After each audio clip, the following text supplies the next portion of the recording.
اللہ کے نبی صلی اللہ علیہ وسلم جب اسلام کی باتیں بتا کر گھر آئے تو ابو طالب نے پکارا کہ محمد صلی اللہ علیہ وسلم کہاں سے آ رہے ہیں؟ ایسی ایسی بات ہے، اور ساری باتیں بتائی کہ تمہارے قوم والے میرے پاس آئے تھے اور ایسی باتیں کہہ کر گئی ہے کہ تم ان سے رک جاؤ، دین کو چھوڑ دو۔ اللہ کے نبی نے کہا نہیں، میں یہ کام نہیں چھوڑ سکتا ہوں۔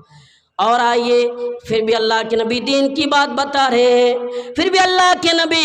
دین کی بات بتاتے رہے ہیں، روکنے کا نام نہیں لے رہا ہے، کیونکہ اللہ نے کہا تھا کہ تم اسلام کو لوگوں تک پہنچا دو، یہ مذہب لوگوں کو بتا دو، یہ دین کی بات لوگوں سے کہہ دو۔ اب مکہ کے مشرکینوں نے آئے اور ابو طالب کو دھمکی دینا شروع کر دیا، ہے ابو طالب سن لو، اگر تم اسلام کو نہیں چھوڑتے ہو اور یعنی محمد کو نہیں چھوڑتے ہو، اور یہ محمد کام جو کر رہا ہے اگر تم نہیں روک رہے ہو، تم سے اور تمہارے خاندان والوں سے لڑیں گے یا کچھ بھی ہو جائے۔ اب یہ بات سن کر ابو طالب ڈر جاتے ہیں۔ اللہ کے نبی گھر آئے اور آنے کے بعد اللہ کے نبی سے کہا اے محمد صلی اللہ علیہ وسلم ایسی ایسی باتیں، اب رک جائیے۔ اللہ کے نبی کا جو ایک سہارا تھا وہ بھی چھن گیا، وہ بھی ڈر گئے، پیچھے ہٹ گیا۔ اللہ کے نبی رونے لگے۔ اللہ کے نبی کو روتے ہوئے دیکھا، ابو طالب کو برداشت نہیں آیا کہ میرا بیٹا یہ جو رو رہا ہے کہ میں کیسے برداشت کر لوں۔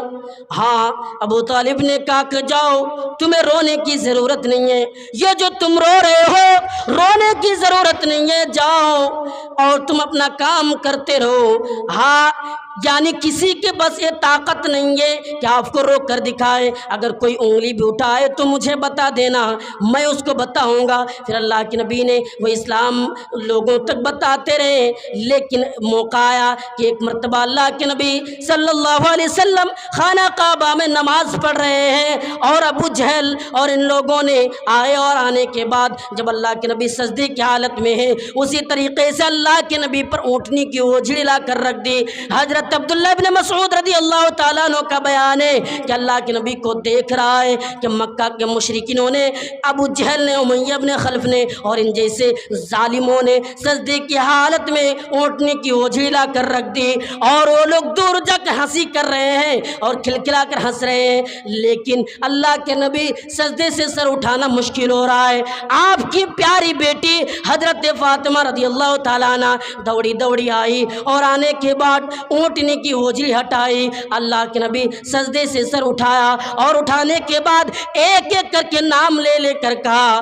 اے اللہ تم ان سے انتقام لے لینا، یا اللہ تم امیہ بن خلف اور ابو جہل سے انتقام لے لینا، ان لوگوں نے نماز کی حالت میں اس طریقے سے ظلم کیا ہے، یا اللہ تم ان سے انتقام لے لینا۔ حضرت عبداللہ ابن مسعود کہتے ہیں کہ میں نے اپنے آنکھوں سے دیکھا کہ وہ بدر کے میدان میں، بدر کے کنویں میں وہ تمام کے تمام لوگ مرے پڑے ہوئے تھے، ان کی لاش پڑی ہوئی تھی، اور ایک ایک کر کے میں نے دیکھا۔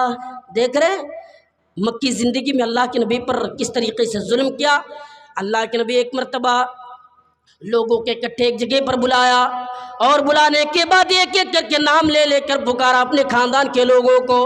اور جب سارے لوگ اکٹھے ہو گئے، جمع ہو گئے، پھر اللہ کے نبی نے کہا اے لوگو دین پر عمل کر لو،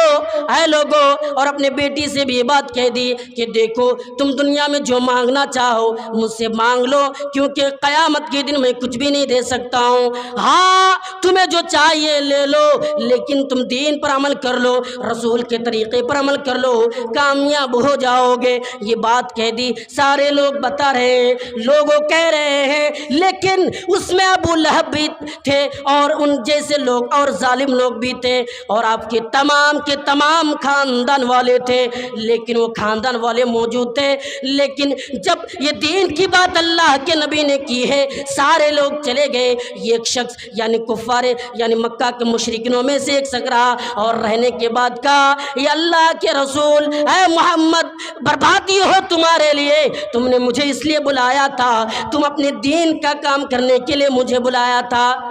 کون کہا؟ ابو لہب نے، اے بربادی ہو، ابو جہل نے بربادی ہو۔ مشرکینوں نے کہا کہ تمہارے لیے بربادی ہو، تم نے اس لیے بلایا تھا کہ تمہارے دین پر عمل کرو۔ دیکھ رہے ہیں سارے مشرکین مکہ چلے گئے، ایک شخص گالی دے رہے اللہ کے نبی کو، لیکن مکی زندگی میں برداشت کیا۔ اس واقعہ سے سبق یہ ملا مسلمانوں، آج جو ظالم حکمراں تم پر ظلم کر رہے ہیں، آج جو تم پر ظلم کر رہے ہیں، تو ہمیں برداشت کرنے کی ضرورت ہے، کیونکہ اللہ کے نبی کے زمانے سے تو چلا آ رہا ہے۔ آج ذرا سی تکلیفیں آ رہی ہیں، تم چیخ پڑتے ہو اور کہتے ہو کہ ہم پر ظلم کیا جا رہا ہے، ہمیں مارا جا رہا ہے، لیکن کبھی یہ بولتے نہیں ہو کہ دین پر عمل کروں، دین پر عمل کرتے نہیں ہیں، اور کہتے پھرتے ہیں کہ فلاں جگہ پر مسلمانوں کو مارا گیا، فلاں جگہ پر مسلمانوں کو ابھی بھی مارا جا رہا ہے۔ کبھی تو دین پر عمل کر لیا کرو۔ اللہ کے نبی مکی زندگی میں دیکھیے، پھر بھی اسلام کی بات بتا رہے ہیں، عمل کرنے کے لیے تیار نہیں، کوئی اسلام کو قبول کرنے کے لیے تیار نہیں۔ پھر اللہ کے نبی نے یہ سوچا کہ چلو یہاں سے میں نکلتا ہوں، اور یہاں سے نکلنے کے بعد میں اور کسی جگہ کا سفر کرتا ہوں، وہاں کے لوگوں کو معلوم نہیں، وہاں کے لوگوں کو پتہ نہیں، وہاں کے لوگوں کو اچھی طریقے سے معلوم نہیں کہ اسلام کیا ہے، جا کر میں بتاؤں گا۔ اگر وہاں کے لوگ اس بات پر عمل کرنے لگے تو انشاءاللہ اسلام میں اور اسلام کے مسلمانوں کے اندر طاقت آ جائے گی۔ یہ بات کہہ کر اللہ کے نبی نے مکہ سے طائف کا سفر کیا، اور طائف کا سفر تقریباً مکہ سے 100 کلومیٹر دوری میں طائف ہے، اور اس زمانے میں 4 ویلر اور 2 ویلر کا زمانہ نہیں تھا کہ 2 ویلر ہو اس پر چلے گئے 2-2.5 گھنٹہ 3 گھنٹے میں، لیکن ایسا معاملہ نہیں تھا۔ اللہ کے نبی نے پیدل چل کر 100 کلومیٹر کا سفر کیا، اور سفر کرنے کے بعد وہاں کے جو سب سے بڑے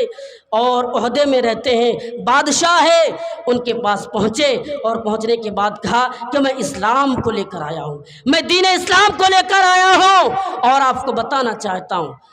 طائف کے سردار کیا کہتے ہیں کہ میں اسی دین پر عمل نہیں کرتا ہوں، اور تم کون ہو جو میں تمہاری باتوں پر عمل کروں؟ اللہ کے نبی نے کہا کہ میں اللہ کا رسول ہوں، میں اللہ کا نبی ہوں، میں اللہ کا آخری نبی ہوں۔ وہ طائف کے سردار کیا کہتے ہیں، ارے تمہیں اللہ نے نبی بنایا، تمہیں اللہ نے رسول بنایا، ارے تم تو ایک غریب گھرانوں کے رہنے والے ہو، ہم تو دیکھو سردار ہوں، ہمیں کیوں رسول نہیں بنایا؟ اللہ نے تمہیں کیوں نبی بنایا؟ میں اس بات پر عمل نہیں کرتا ہوں۔ ہاں، وہاں کے سردار لوگ عمل نہیں کیا، پھر اللہ کے نبی نے وہاں کے عوام، وہاں کے پبلک اور وہاں کے جو بسنے والے لوگ ہیں ان لوگوں کے پاس جا کر کہنے لگے میں اللہ کا رسول ہوں، میں اللہ کا نبی ہوں، میں اس لیے آیا ہوں کہ آپ کو دین کی بات بتا دوں، آپ کو قرآن کی بات بتا دوں، آئیے قبول کیجئے۔ لیکن وہ طائف کے لوگ بھی ایمان لانے کے لیے تیار نہیں۔ وہ طائف کے سردار کی طرح وہاں کے مشرکین بھی چھٹ گئے، چلے گئے، کہا کہ میں آپ کے اسلام پر عمل نہیں کرتا ہوں، آپ کی باتوں پر عمل نہیں کرتا ہوں۔ افسوس کی بات ہے کہ اللہ کے نبی اسلام کو لے کر مکہ میں مکہ سے جانے کے بعد طائف میں 1 ہفتے تک رہے، ایک بھی اللہ کے بندہ اللہ کی ایک بھی بندہ ایمان نہیں لایا، اللہ کے نبی پر ایمان لانے کے لیے تیار نہیں۔ مسلمانوں دیکھ رہے ہو، 1 ہفتے تک رہنے کے بعد بھی کوئی ایمان لانے کے لیے تیار نہیں۔ اب 1 ہفتے کے بعد سوچا کہ چلو یہاں سے بھی نکل جاتا ہوں، یہاں کے لوگ ایمان نہیں لانے والا ہے، یہ سخت دل کا ہے، اس کا دل پتھر کا بن چکا ہے، جس طریقے سے آج کا مسلمانوں کا دل پتھر کا بن چکا ہے۔ ہزاروں باتیں کہہ دی گئی،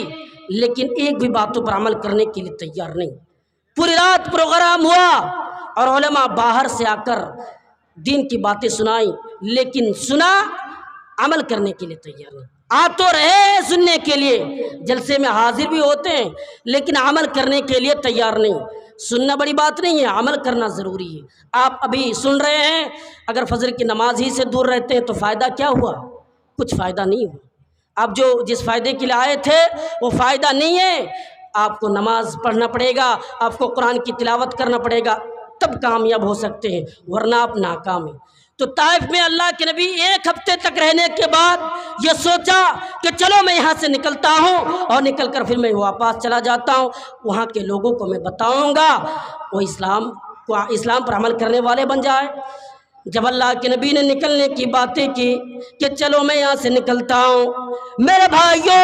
غور کرو، اللہ کے نبی ایک ہفتے کے بعد نکلنے کی بات کر رہے ہیں، وہاں کے کافروں نے، وہاں کے سرداروں نے گنڈے اور موالیوں کو خریدا، یعنی وہاں کے گنڈے اور موالیوں کو پیسے دے دے کر خریدا، اور خریدنے کے بعد یہ کہہ رہا ہے ہم نے تمہیں اس لیے خریدا ہے، ہم نے تمہیں پیسے دے کر اس لیے خریدا ہے کہ تمہیں یہاں پہ بیٹھ کر کھانا کھانے کی ضرورت نہیں، ایک شخص کو مارنا ہے، ایک شخص پر ظلم کرنا ہے، اور وہ کون ہے؟ وہ اللہ کے نبی جناب محمد رسول اللہ صلی اللہ علیہ وسلم ہے، اس شخص کا نام ہے محمد، اس شخص پر ظلم کرنا ہے،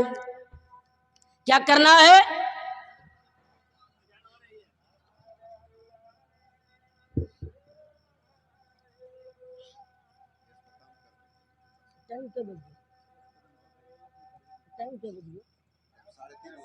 ساڑھے تین ہو گئی، رکیے اور 5 منٹ، ہاں 5 منٹ زیادہ نہیں، یہی مختصر واقعہ میں بتا کر باتوں کو ختم کر دوں گا، رکیے 1 منٹ۔